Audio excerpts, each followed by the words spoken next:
अर्थ जो है उससे भी हम लोग पढ़ रहे हैं। साथ के साथ ही मैं आपको जो संस्कृत वाक्य है उसको पढ़कर संवाद जो है उसको संवाद से पढ़ रहा हूँ, और साथ में आपको उसका हिंदी अर्थ जो है वो भी समझा रहा हूँ। जो कथा है उस कथा को मैं आपको तुरंत ही समझाता जा रहा हूँ। आप लोग इसके कथानक को याद रखें, इसके जो घटनाक्रम है उसे याद रखें। किस अंक का क्या नाम है ये मैं आपको बताता चल रहा हूँ, उस अंक का नाम जो है वो भी आप याद रखें।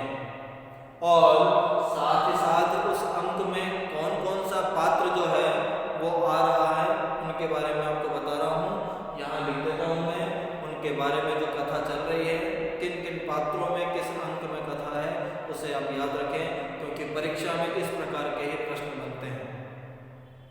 तो हम 3 अंक पढ़ चुके थे, चौथा अंक जो है वो चल रहा था। वृक्षकटिकम के 3 अंक की घटना हो चुकी थी, चौथा अंक चल रहा था। और उस चौथे अंक में हम लोग पढ़ रहे थे कि सर्विलक जो है वो मदनिका से प्रेम करता है, और मदनिका कौन है? इस वसंत सेना की दासी है। और वसंत सेना कौन है?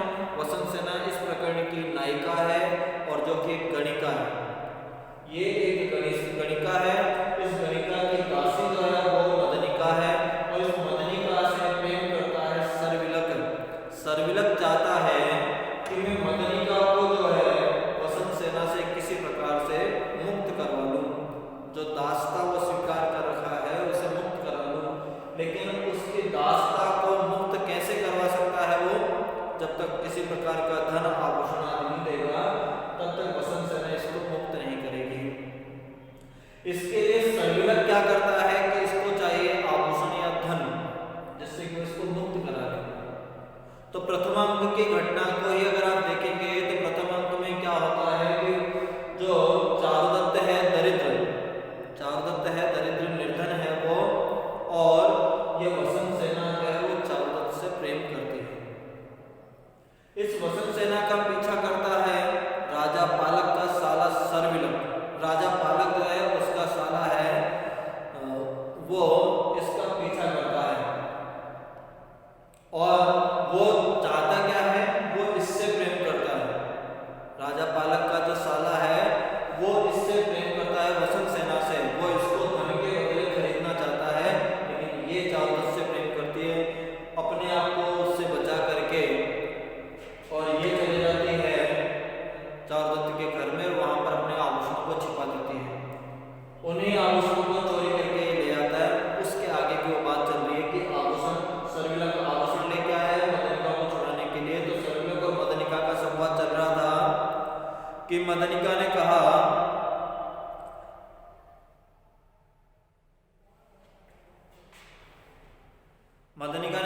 सर्विलक अप्रकाश अलंकार।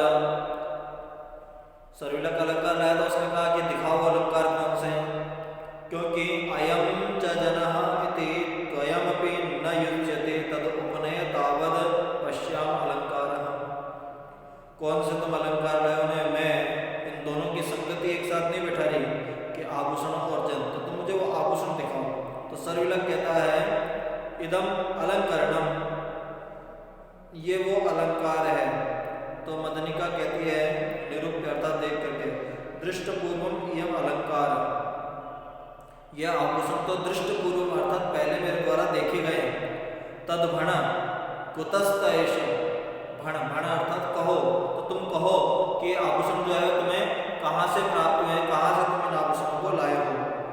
तो सर्विलक कहता है मदनिके किम तावदेनम गृह्यताम, मदनिका तुम ग्रहण करो, तुम्हें इन सबसे क्या कि मैं कहाँ से लाया हूँ, क्यों लाया हूँ। तो मदनिका सरोषम, सरोषम अर्थात गुस्से में बोलती है, यदि मैं प्रत्ययम न गच्छसि तत्किम निमित्तम मां निष्कृणासि। जब तुम मेरे पर विश्वास ही नहीं, यदि मैं प्रत्ययम न गच्छसि, यदि तुम्हारा मेरे पर विश्वास ही नहीं है, तत्किम निमित्तम मां निष्कृणाति, तो मुझे क्यों तुम मुक्त करवा रहे हो यहाँ से। तो सर्विलक कहता है अयि प्रभाते मया श्रुतम श्रेष्ठ चत्वरे यथा, प्रभात मैंने सुना था सेठ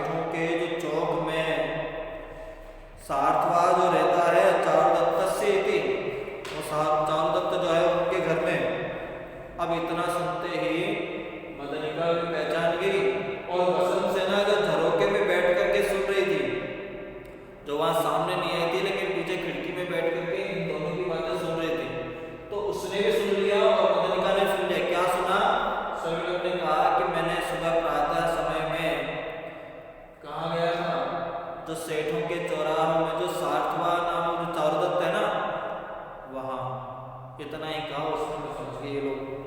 तो वसंत सेना और मदनिका जो है मूर्छा अर्थात दोनों ही बेहोश हो गई। पुनः सर्विलक कहता है मदनिके समास्वसी त्वम किमिदानि त्वम, तुम्हें क्या हो गया, धैर्य रखो।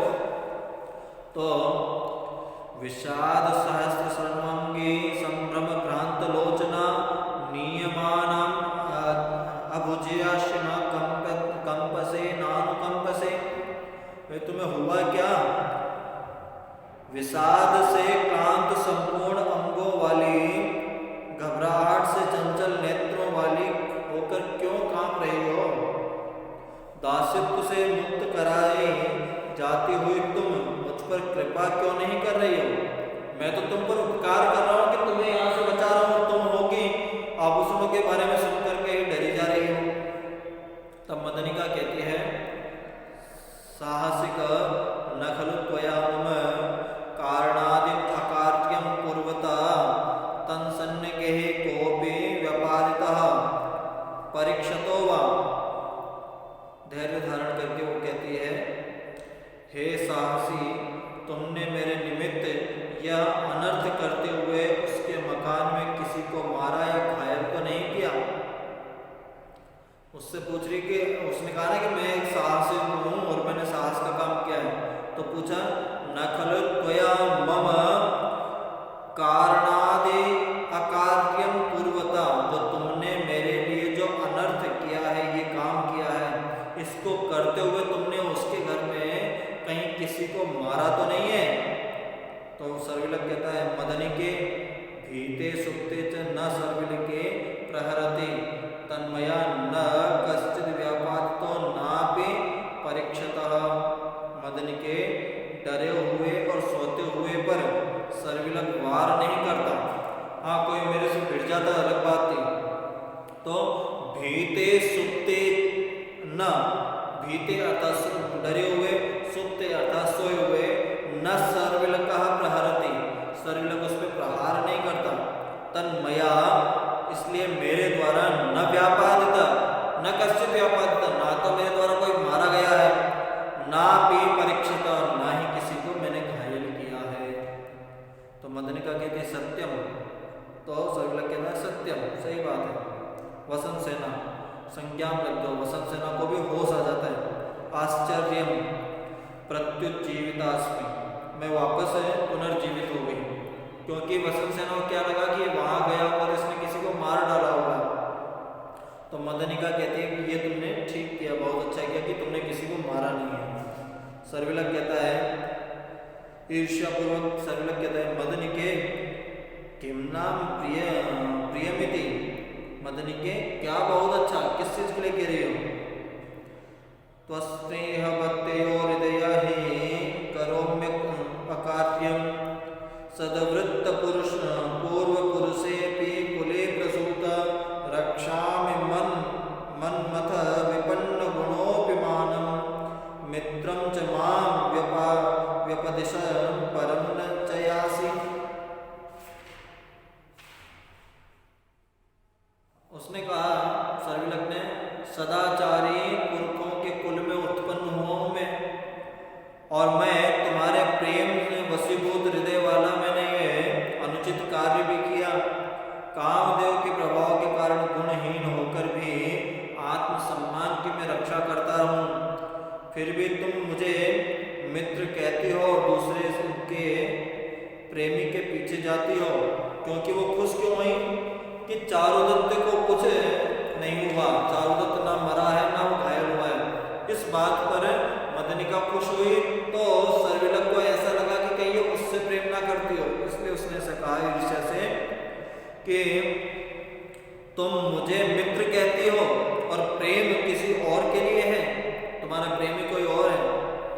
तब अभिप्राय पूर्वक कहा इह सर्वस्व फलिनः कुलपुत्र महात्मा निष्फलत्वं मलं यान्ति वेश्या विहक्षिता। यहाँ संसार में अपनी समस्त संपत्ति रूप फल वाले कुलीन पुत्र रूपी महान वृक्ष, वेश्या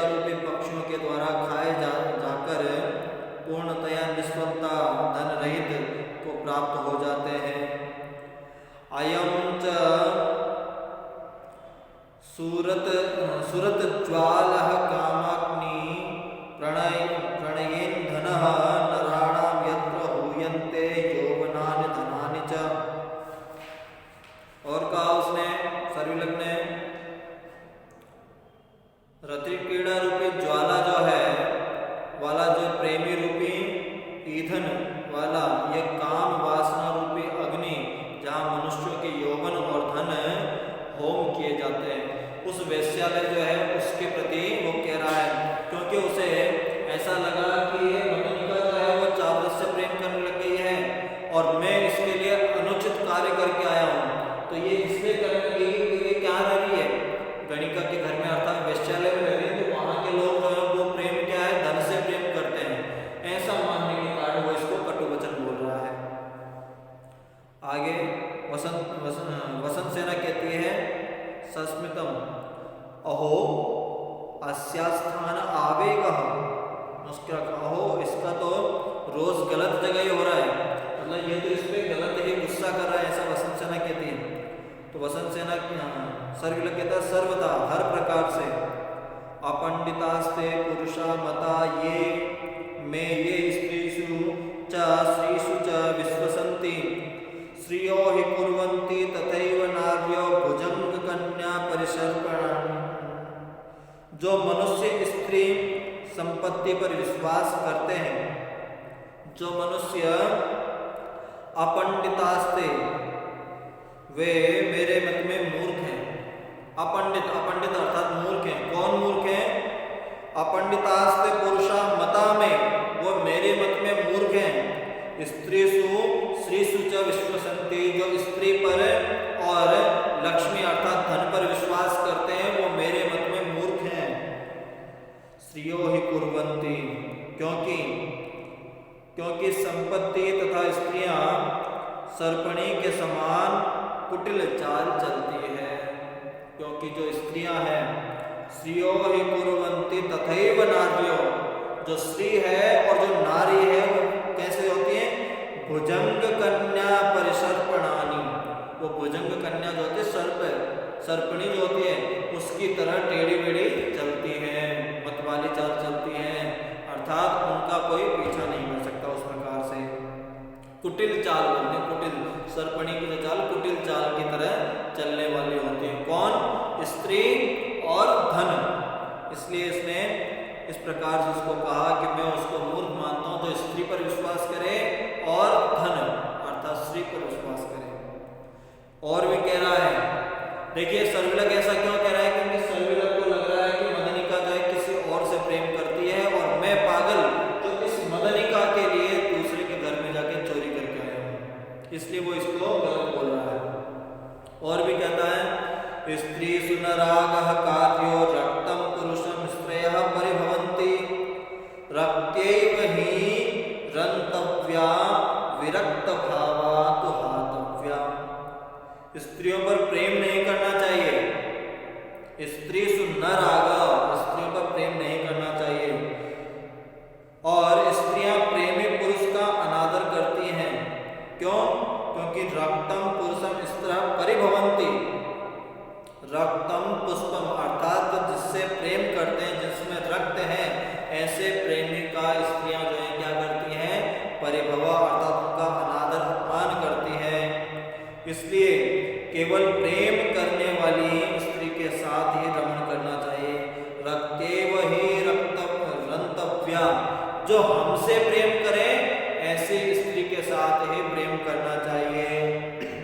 विरक्त भावा तो हातव्या, जो उदासीन है, जो प्रेम करने वाली स्त्री नहीं है, उनका त्याग कर देना चाहिए, ऐसा सर्विलक ने कहा।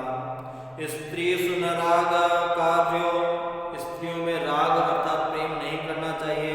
रक्तम पुरुषम स्त्रियः परिभवन्ति, जो रक्त करता है अर्थात जो अनुरक्त रहता है किसी पर, उसका जो वो स्त्री है अनादर करती है।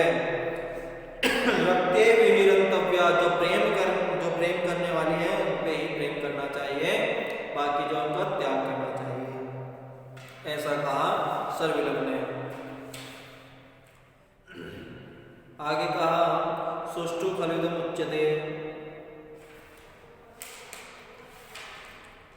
वास्तव में ठीक ही कहा जाता है। एता हसन्ति च रुजन्ति च वितेहेता विश्वासयन्ति पुरुषं न तु विश्वसन्ति तन्मानत्रेण कुलशील समन्वितेन वैश्याः शमशान समुना इव वर्जनीया। सर्विलक कहता है, अपने आप से ही कहता है, सुष्ठु सही कहा है, ये जो स्त्रियां हैं धन के लिए ही हंसती हैं और रोती हैं। किन गणिकाओं की बात कर रहा है ये? एता हसन्ति च रुदन्ति वित्ते हेतो, वित्त धन के लिए ये हंसती हैं और रोती हैं। और विश्वासयन्ति पुरुषं न तु विश्वसन्ति, और पुरुष को विश्वास दिलाती हैं किंतु खुद विश्वास नहीं करते। इसलिए क्या कहा? इसलिए कुलीन एवं सुशील पुरुष के द्वारा मास्मनेन कुल शील समन्वितेन तस्मात् नरेण ऐसे लोगों को कुलीन और सहनशील जो लोग हैं, कुलीन और सुशील लोग जो हैं, मरघट के पुष्पों के सदृश वैश्याएं त्याज्य हैं। जो कुलीन लोग हैं और जो सुशील लोग हैं उनके लिए जिस प्रकार से शमशान के पुष्प को नहीं चुनते ना, उसी प्रकार से इन गणिकाओं से भी दूर रहना चाहिए, अर्थात ये त्यागनीय योग्य हैं। देखिए कितनी बड़ी बात कही है इसमें। गणिकाओं पर आक्षेप किया गया है सर्विलक के द्वारा कि ये गणिकाएं जो हैं वो धन के लिए ही कार्य करती हैं, अर्थात धन के लिए ही हंसेंगी, धन के लिए ही रोएंगी। अर्थात ये जिस प्रकार का नाटक करती हैं वो किसके लिए है? उस धन वित्त के लिए। तो कहा एता हसन्ति रुदन्ति च, ये हंसती हैं और रोती हैं वित्त हेतु, धन के लिए। विश्वासयन्ति पुरुषं, पुरुष को अपने पर विश्वास दिलाते हैं लेकिन खुद पुरुष पर विश्वास नहीं करेगी। विश्वासयन्ति पुरुषं न तो विश्वसन्ति, विश्वास करवा लेंगे, उसको अपने विश्वास में ले लेंगे लेकिन खुद उस पर विश्वास नहीं करते। तस्मात् नरेण, इसलिए ऐसे जो लोग हैं, कैसे लोग? कुलीन सुशील जो लोग हैं वो वैश्याः शमशान सुमना एवं, इन वैश्याओं को उस शमशान के जो सुमन होते हैं, शमशान के जो पुष्प होते हैं, सुमन अर्थात पुष्प, उन शमशान के पुष्प की तरह इनका वर्जन करना चाहिए, इनका त्याग करना चाहिए। किसका? वैश्या अर्थात गणिका का। ऐसा इसने कहा। अपिच, और भी कहा इसने, समुद्र बीचेविव चल स्वभावायाः संध्या भ्रमलेखेव मुहूर्तरागा स्त्रियो हतार्था पुरुषं निरर्थं निष्पीडितालंकलंक त्यजन्ते। सागर के तरंगों के सदृश अस्थिर स्वभाव वाली, सायंकाली मेघ पंक्ति के समान क्षणिक राग वाली ये जो वेश्याएं हैं, वन का हरण, धन का हरण करके निर्धन पुरुष को निचोड़ गए महावर की भांति छोड़ देती है। इनका फिर गणिकाओं का उदाहरण देते हुए कहा कि कैसी है? समुद्र बीची विवचल स्वभावाः, समुद्र बीची, समुद्र की लहरों की तरह विचलित स्वभाव वाली, चंचल स्वभाव वाली, अर्थात जो कि स्थिर स्वभाव जिनका नहीं होता। सागर तरंग एवं चल स्वभावाः, जिनका स्वभाव कैसा है? अस्थिर स्वभाव वाली, क्योंकि सागर की तरंग जो है वो एक जगह पर स्थिर नहीं होती, उसी तरह से जो चल स्वभाव जिनका है वैसे स्वभाव वाली, अस्थिर स्वभाव वाली जो है अति चपला। और संध्या भ्रमलेखे वो मुहूर्त रागा, और संध्या काल में, संध्या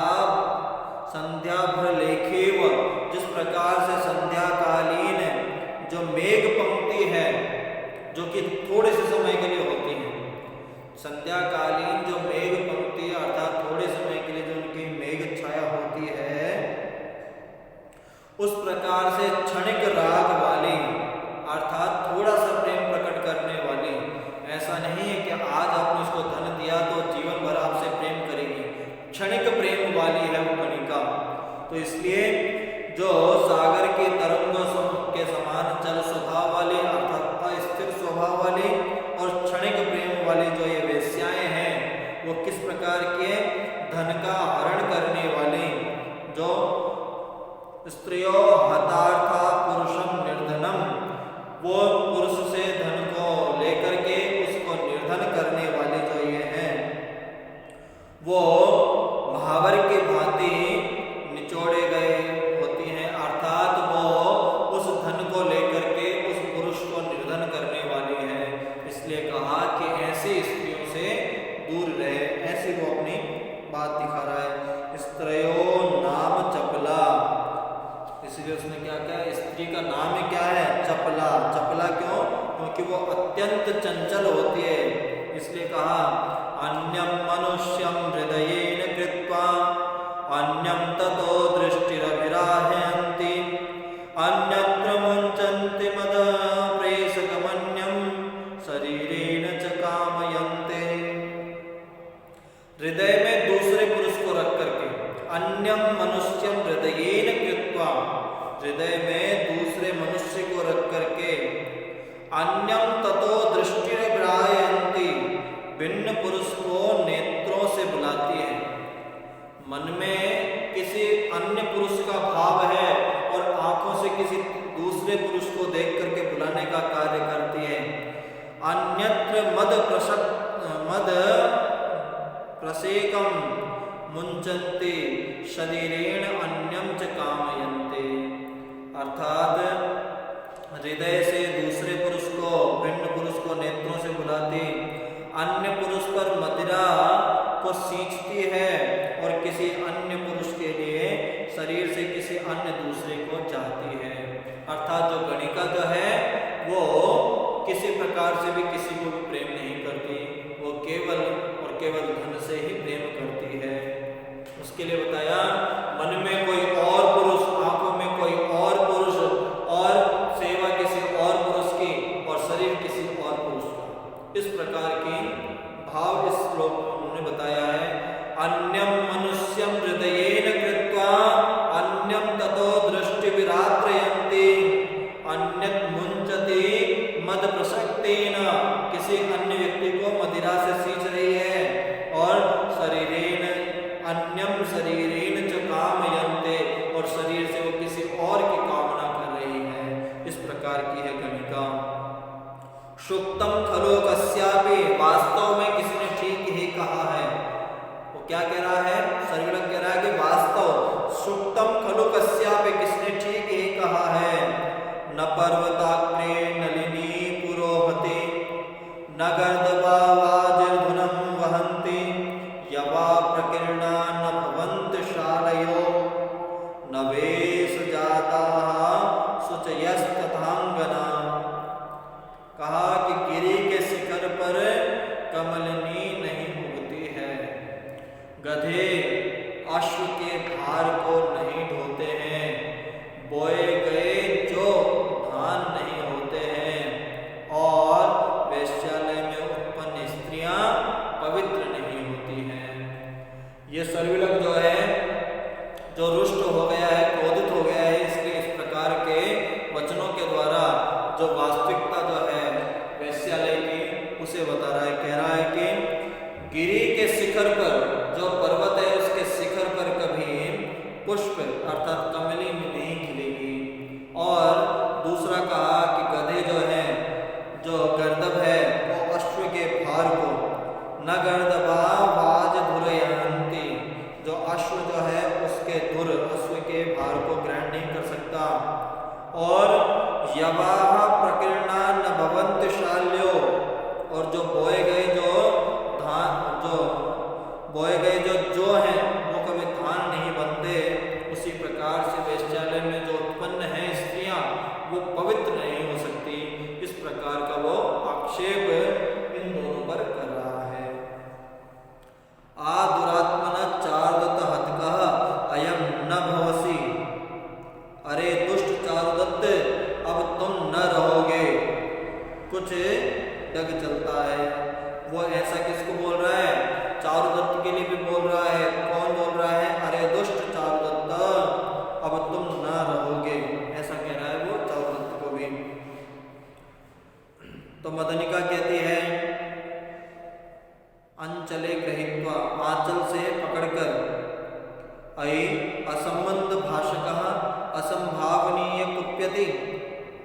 असंगत बोलने वाले असंभावित पर कोप करते हो, मतलब तुम गलत बात बोल रहे हो वो भी गलत तरीके से जाने हुए। सर्विलक कहता है कथम असंभावनीय नाम, क्या असंभवनीय है, क्या क्या ऐसा है जो हो नहीं सकता। मदनिका कहती एषः खलु अलंकारः आर्या संबंधी, ये वस्तुतः जो आभूषण है वो इस आर्या के हैं अर्थात वसंत सेना के हैं। तथा किम, तो क्या, उससे क्या।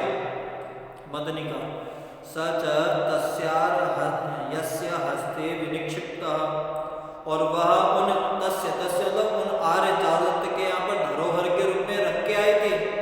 सर्विलक किमर्थम, क्यों। तो मदनिका कहती है एवं इसलिए, अर्थात उसके कान में बताती कि क्यों उसके घर पे रखकर आई थी। तो सर्विलक कहता है वो कष्टम, लज्जापूर्वक, क्योंकि उसने गलत कर्म कर दिया, अरे ये तो गलत हुआ। तो छायार्थ ग्रीष्म तम संतप्तो यामेवाहं समाश्रिता अजानता मया सैव पत्रे शाखा वियोजिता। ग्रीष्म में से व्याकुल मैंने छाह के हेतु जिस शाखा का आश्रय लिया, अनजाने में मैंने उसी शाखा को पत्तों से रहित कर दिया। किस प्रकार का देखिए इसने उदाहरण दिया है। छायार्थम ग्रीष्म संतप्तो यामेवाहं समाश्रिता, गर्मी से व्याकुल होकर के मैंने छाह के लिए जिस शाखा का आश्रय लिया, अनजाने में मैंने उसी शाखा को पत्तों से अलग रहित कर दिया। अनजाने में मैंने उस जो शाखा है उसके पत्तों से उसको रहित कर दिया।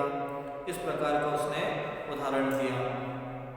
तो इसमें वस्तुतः आज के जो भाग 19 में सर्विलक ने क्या पता चला, जैसे मदनिका जो है चारुदत्त के बारे में पूछने लगी तो सर्विलक को लगा कि ये गणिका के घर में रहते हैं, गणिका के सदृश होगी, तो ये भी मुझसे भी प्रेम कर दिखावा करती है और कहीं और भी प्रेम करती है, ऐसा उसे प्रतीत हुआ सर्विलक को। अर्थात भ्रम हो गया उसे कि कहीं मदनिका किसी और से प्रेम करती है। इसलिए उसके क्रोध के कारण सर्विलक जो है मदनिका को, वसंत सेना को या वैश्यालय को बुरा भला कहता है। उसको यहाँ पर कुछ श्लोकों में वर्णित किया गया है, उन्हें मैं आपको आज समझा पाया हूँ। अगले भाग में वसंत सेना